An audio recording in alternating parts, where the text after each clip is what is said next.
Hey, Dinarland. Today is Thursday, April 30th, 2020. This is from Restored Republic via a GCR compiled by Judy Byington.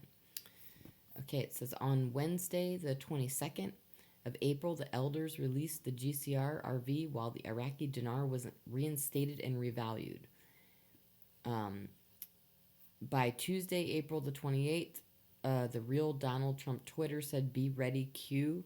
That Tuesday evening, 29th of April, liquidity was released in US, China, Vietnam, and Australia. A few days later, on the evening of the 30th of April, was the deadline for Tier 4B Internet Group to receive the 800 numbers to set redemption appointments so that appointments could be made by Friday, May 1st.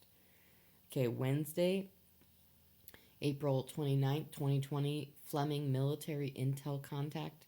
Number 1, liquidity was released in the U.S. Tuesday evening, 29th of April, 9:20 p.m. Eastern Standard Time.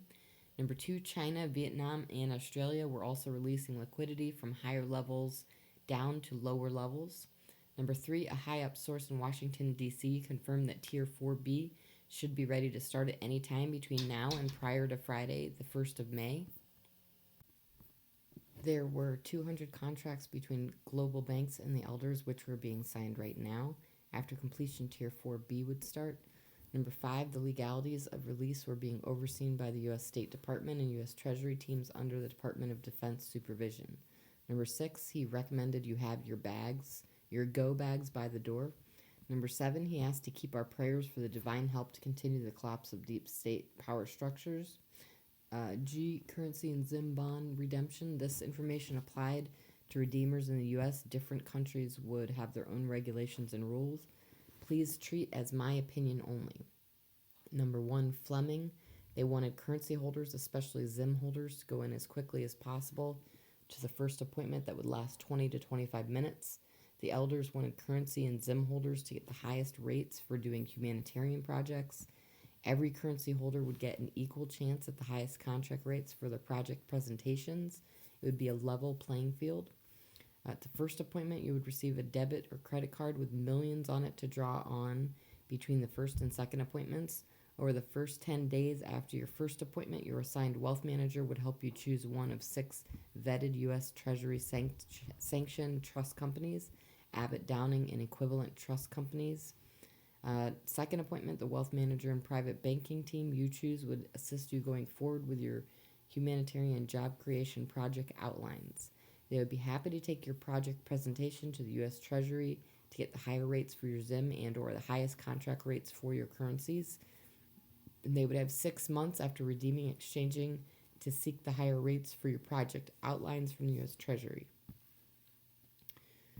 Okay, from Mark Z. The redemption process would be done in 2 parts. The banks already had one part of your package. The second part would be delivered to you.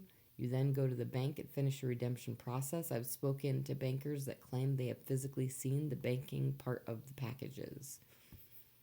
Okay, number 3. On the appointment at a redemption center, you would exchange currencies at contract rates and redeem ZIM at default rates. These monies would be put in your account. Number 4. We've been told that the default ZIM rate of 11 million per 100 T ZIM note would be offered at that first appointment. You could negotiate for higher rates in a second appointment with your wealth manager and private banking team. Number 5, President Trump has given U.S. banks a list of 250 humanitarian and job creation projects to invest in.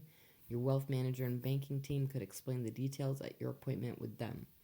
Number 6, if you wanted higher rates than offered at the redemption center, at your appointment with your wealth manager and banking team, they would explain the international humanitarian projects you could invest in, and you could present your reasons and or your humanitarian project and ask for those higher rates.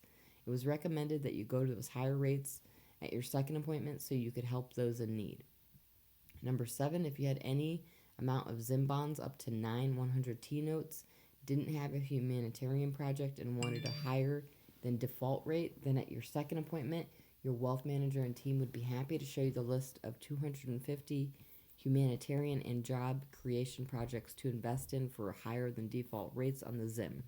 Number 8, if you had any amount of ZIM bonds up to 9 100T notes and had a humanitarian project and you wanted to invest in sanctioned international projects, then at your second appointment, Your wealth manager and team would help you obtain a higher ZIM rate.